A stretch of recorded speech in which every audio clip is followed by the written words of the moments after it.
मैं chef Rajshekhar, gym trainer और certified IGNOU से डाइट एंड न्यूट्रिशन।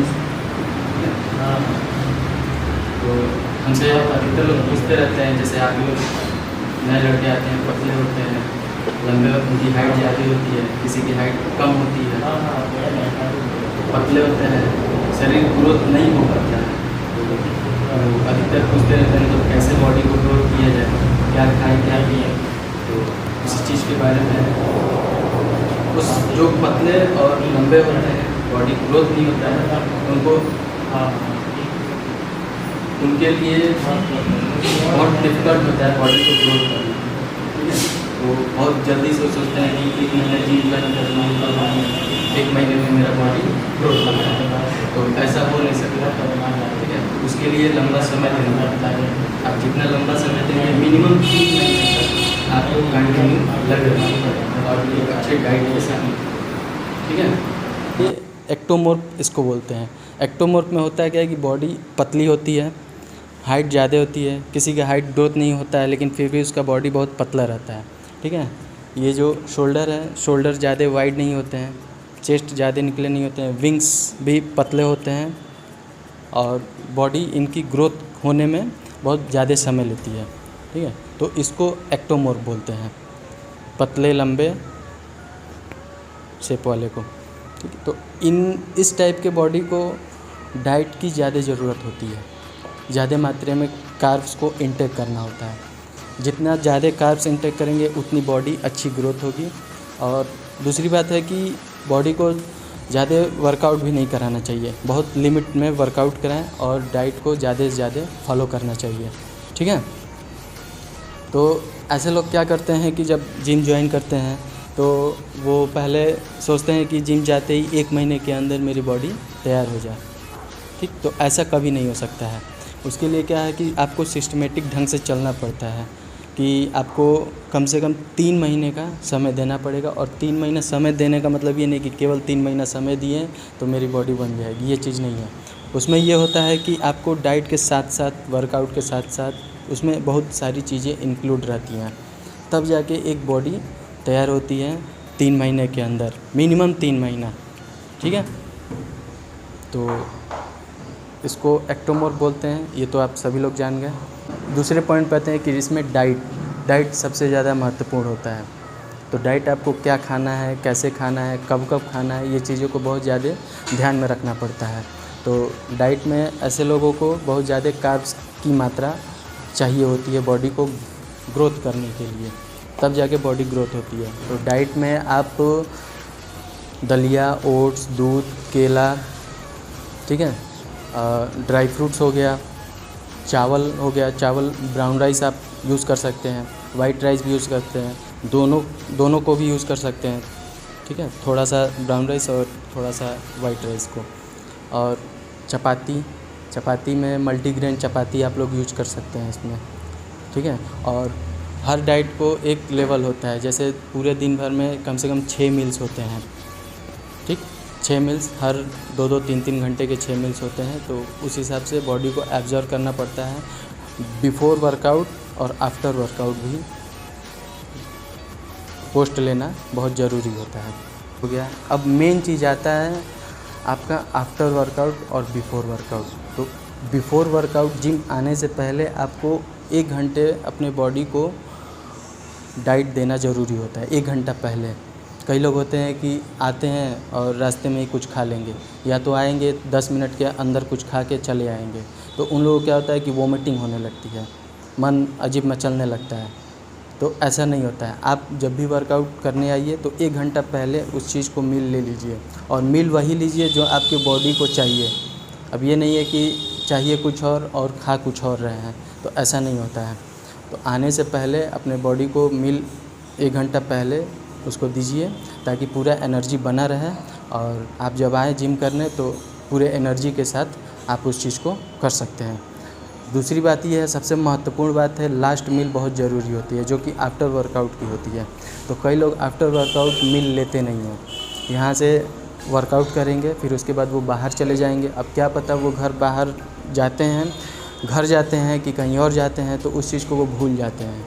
तो क्या होता है कि बॉडी जब वर्कआउट आप लोग करते हैं तो उसमें मसल्स जो होते हैं वो ब्रेक हो जाते हैं। तो मसल्स बढ़ने के बजाय वो घटने लगता है।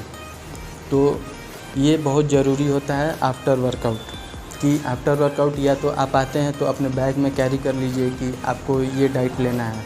आप चाहें तो आप 2 केला ले लीजिए, प्रोटीन शेक ले लीजिए, ठीक है, खजूर रख सकते हैं, ड्राई फ्रूट्स रख लीजिए, या ब्रेड है उसमें पीनट बटर लगा लीजिए। यहाँ पे आइए, वर्कआउट करिए, 10 मिनट 5 मिनट रेस्ट करिए, और उसके बाद अपना पोस्ट वर्कआउट लीजिए, और उसके बाद अपना घर निकल जाइए। तो ये चीज़ बहुत महत्वपूर्ण होती है। इस चीज़ को कई लोग ध्यान नहीं देते हैं, और जबकि मैं कई बार इस चीज़ को टोकता भी हूँ। और बाकी तो आप लोग को मालूम होता ही है कि हाँ ये चीज़ लेना चाहिए, लेकिन जान के भी लोग अनजान बनते हैं और गलती करते हैं। तो ऐसा नहीं होना चाहिए। आप जब आते हैं तो एक चीज़ पे एक ही चीज़ को फोकस करिए कि यहाँ आना है, डाइट पहले भी लेना है और जिम करने के बाद भी लेना है। तो ये ज़रूरी होता है। अगर जिम करने के बाद अगर आप डाइट लेते हैं तो वो आपका प्लस पॉइंट रहता है कि आप कम से कम 1 से 1.5 घंटे तक आप नहीं भी कुछ लेंगे तो आपकी बॉडी में वो चीज़ अवेलेबल रहेगी, आपको कमज़ोरी महसूस नहीं होगी, ठीक है। तो ये चीज़ बहुत ज़रूरी होता है।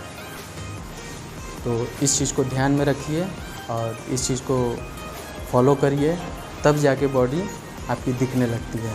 जैसा आप चाहते हैं वैसा बनेगा। सबसे महत्वपूर्ण चीज़ है कि सप्ताह में 1 बार अपना फ़ोटो क्लिक किया करिए। जैसे पहला वीक है, फिर उसके बाद सेकंड वीक है, फिर थर्ड वीक है, फिर फोर्थ वीक है, तो फ़ोटो क्लिक करना चाहिए। फ़ोटो क्लिक करने से क्या होता है कि आपको मालूम होता है कि हाँ पिछले हफ्ते इतना मेरा बॉडी था, नेक्स्ट हफ्ते इतना मेरा बॉडी था, अगले हफ्ते इतना मेरा बॉडी था। तो ये चीज़ एक समझ में आता है कि हाँ बॉडी ग्रोथ हो रहा है कि वहीं पे रुका है कि क्या हो रहा है। तो ये चीज़ ज़रूरी है।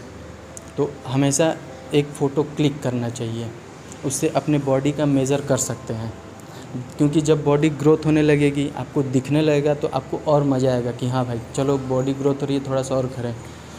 वर्कआउट कितना देर करना चाहिए ऐसे लोगों को? एक्चुअली वर्कआउट जो लोग पतले होते हैं, लंबे होते हैं, जिनका बॉडी ग्रोथ नहीं होता है, उनको सप्ताह में एटलीस्ट सही मायने में देखा जाए तो 3 दिन ही वर्कआउट करना चाहिए। 3 दिन वर्कआउट इनको करना चाहिए, वो भी कंपाउंड वर्कआउट, आइसोलेशन वर्कआउट नहीं। कंपाउंड वर्कआउट होता है मतलब सारी चीज़ें होती हैं। जैसे कंपाउंड में एक दिन में 3 मसल्स का होगा, शोल्डर हो गया, बैक हो गया और बाइसेप्स हो गया, ठीक है। और आइसोलेशन में क्या होता है कि केवल एक ही मसल्स पे वर्क करना होता है, तो इसको कंपाउंड और आइसोलेशन इसको बोलते हैं, ठीक है। तो ऐसे लोगों को कंपाउंड वर्कआउट करना चाहिए। कितना देर करना चाहिए? एटलीस्ट 45 मिनट इनफ होता है इन लोगों के लिए, और ज़्यादा से ज़्यादा 5 से 6 वर्कआउट बहुत ज़्यादा होता है इन लोगों में। तो ऐसा नहीं है कि 10 वर्कआउट करेंगे तब जाके मेरा बॉडी बनेगा, ऐसा कुछ नहीं है। मिनिमम 5 से 6 वर्कआउट करिए, डाइट ज़्यादा लीजिए, तब जाके आपकी बॉडी दिखने लायक हो जाती है। अब बात करेंगे कि वेट कितना उठाना चाहिए, कितना रेपिटेशन होना चाहिए और रेस्ट कितना होना चाहिए। अगर सही तरीके से देखा जाए तो अगर वीकली आप लोग 3 दिन केवल वर्कआउट करते हैं तो उसमें हर एक रेप्स के साथ कम से कम 45 सेकेंड का रेस्ट होना चाहिए, ठीक है। और वेट अपने बॉडी के हिसाब से मतलब जितना उठ जाए। अब कोई ज़रूरी नहीं है कि कोई सामने वाला 10 केजी मार रहा है, हमसे 10 केजी नहीं हो रहा है, तो कोई लोग होते हैं देखा देखी 10 केजी वो भी लगा लेते हैं, लेकिन होता नहीं है। तो ऐसा नहीं करना चाहिए। वेट अपने लिमिट अनुसार करना चाहिए कि आपसे हो जाए, ठीक है। तो ऐसे लोगों को कम से कम 8 से 10 का रेपिटेशन रखना होता है, ठीक है, और 45 सेकंड का रेस्ट दे सकते हैं, ठीक। तो इस तरीके से अपना वर्कआउट शुरू होता है, ठीक है।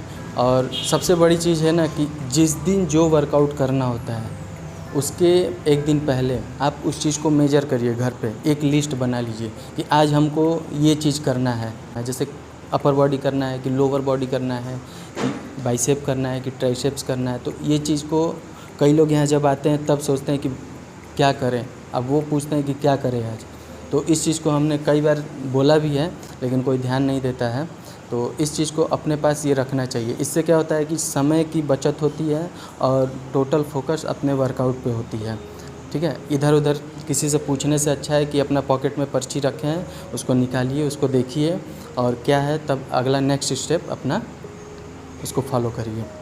तीसरी चीज़ें ये होती हैं कि ड्यूरिंग वर्कआउट आपको क्या चीज़ लेना चाहिए। तो ड्यूरिंग वर्कआउट आप ग्लूकोज़ ले सकते हैं और नॉर्मल 1 लीटर पानी, क्योंकि पूरे वर्कआउट में 1 लीटर पानी बॉडी को कंज्यूम करना बहुत ज़रूरी होता है। हमने देखा है बहुत लोगों को कि एक बार वर्कआउट करेंगे, बैठ जाएंगे और एक ही बार जैसे आधा बोतल ख़त्म कर देंगे। तो ऐसा नहीं होता है, कहीं भी रहिए, बैठे रहिए, चलते रहिए या वर्कआउट करते रहिए, सिप वाला बोतल आता है उससे एब्जॉर्ब करते रहिए पानी को, थोड़ा थोड़ा सिप वाइज पानी पीते रहिए।